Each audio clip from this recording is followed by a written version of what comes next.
The Nigerian military is not backing down. In fact, it seems like they've become emboldened. Look at the massive crowd that trooped out to show them their support.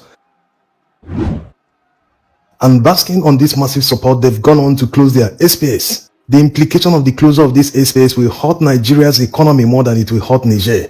Although they said they closed the airspace in order to avert an airborne invasion, but the economic implications on Nigeria's economy will be enormous. Look at this cargo plane from Turkey to Lagos. You can see where it's headed, unless they are going to another West African country before going to Lagos. If not, they are already avoiding the Nigerian airspace. And that will definitely cost more aviation fuel, more time, and more money for the end users.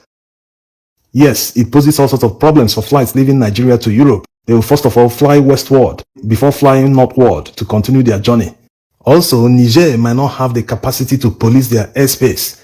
Niger is a very large country. Do they have complete radar coverage of their country? Even Nigeria achieved total coverage not long ago. Let's even assume that they have total coverage of the western part of their country where their capital is. Do they have working fighter jets that can chase the intruding aircrafts? Well, that's the question. But Niger used to have Su-25s. No one knows whether they are working or they are still flying. But whether they can police the airspace or not, no commercial airliner will take the risk because of insurance. If someone closes his airspace, you have to respect it. Libya also is closed because there has been crisis there for a few years now. So that leaves Algeria as the only option for anyone going to Europe from Nigeria. And imagine what will happen if this problem escalates quickly. What if Mali and Burkina Faso joins Niger in closing down their airspace? Imagine the distance an airliner will have to fly westward in order to avoid these countries before continuing their journey. That will definitely double the price of the tickets, and the passengers will bear the brunt. This means that we sanctioned ourselves instead of Niger. Yes, the economic sanctions from ECOWAS to Niger was too hasty. Is it a retaliation from Niger? They've been under sanctions for the past 1 week. In fact, they were also threatened with an invasion if they do not step down or return the deposed president. Well, call it whatever you want, but that's their own leverage. That's why it's never advisable to show your teeth very early in the game. ECOWAS started out by threatening Niger with an invasion. How can they do that? They didn't think it through. Now that their 1 week ultimatum has expired, they are now saying that they prefer to use diplomacy to engage the Nigerians. Of course, this should have come first instead of threats of an invasion. That was why they humiliated the envoy that came to meet them. They couldn't even allow them to leave the Nigerian airport. It shows that the ECOWAS heads of state were hasty in their decision. And if this is not quickly de-escalated, it might soon result to that. Air France just stopped flying to Mali and Burkina Faso. And there's a rumor that France will go it alone without ECOWAS, because it's very clear that there's serious opposition in ECOWAS country against the invasion of Niger. So they will go it alone. There's a rumor that they want to do it with the help of 2 Central African countries, whether it's Cameroon, Congo, but the most important thing here is that France should de-escalate all their plans for the meantime. They should never consider invading Niger, because that will be seriously counterproductive.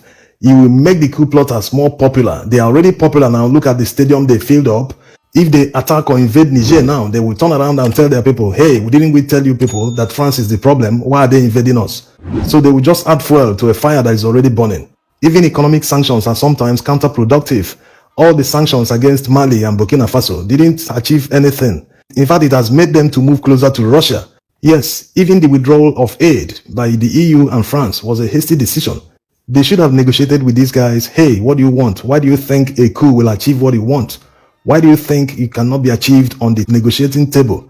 They should have tried to talk sense to them, reason with them. Then they can now say, hey, you are not making sense. We don't like what you're saying. We withdraw our money first. Then we'll be watching from a distance.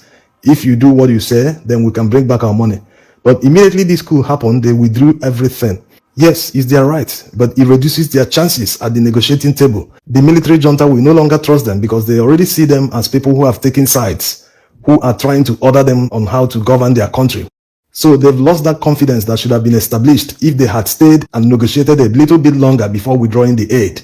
That way, they can at least buy their trust, get them as partners and say, but we are not going to fund a military regime. But all that is lost now. It's not as if the Nigerians are not suffering.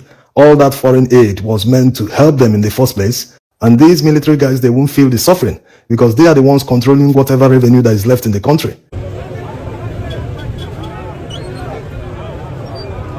So looking at the whole thing, it will seem as if the foreign aid was to control Niger, not to help Nigerians who are suffering. because they are still suffering despite the military coup. Even Nigerians living in Niger are supporting the military junta.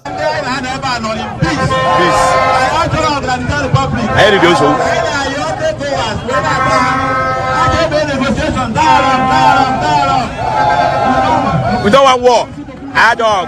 Also in northern Nigeria, this man has some words for Tinubu. I want to say this very means to congratulate members of the Senate for denouncing the instruction needed by His Excellency Mr. President and Commander-in-Chief of the Nigerian Armed Forces, seeking for Nigerian armed forces to invade Niger Republic. Nigeria and the Niger, we are together.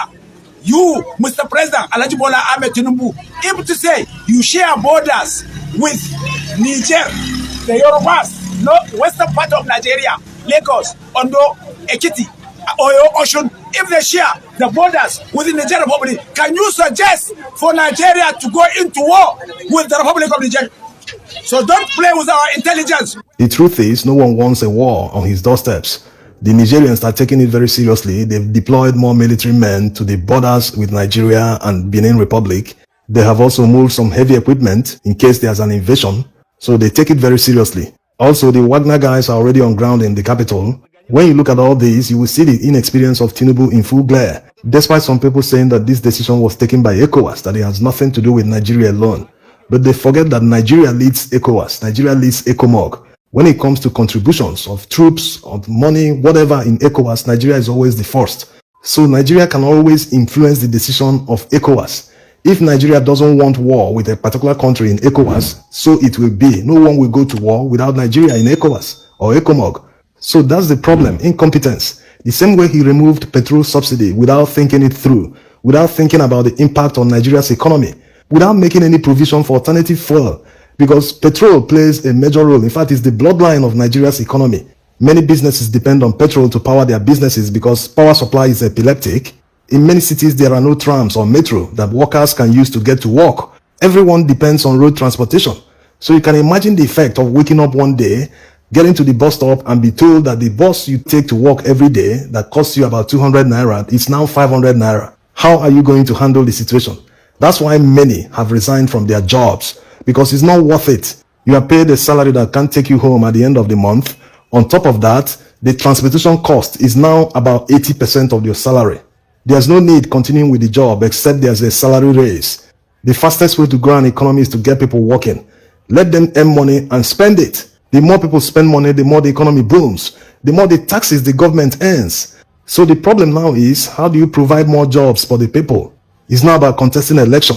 It's not about rigging yourself and forcing yourself into power. It's about having the idea to turn around the country. That's the most important thing. If you don't have the idea to turn around the country, what are you doing there? Are you there for decorative purposes? Just to answer head of state and the president, that's what you're there to do? You won't make a difference. You are even worse than the person you replaced. Everyone can see the failure that is Tinubu. They're only good at snatching and taking it by force and running away with it. Thanks for watching.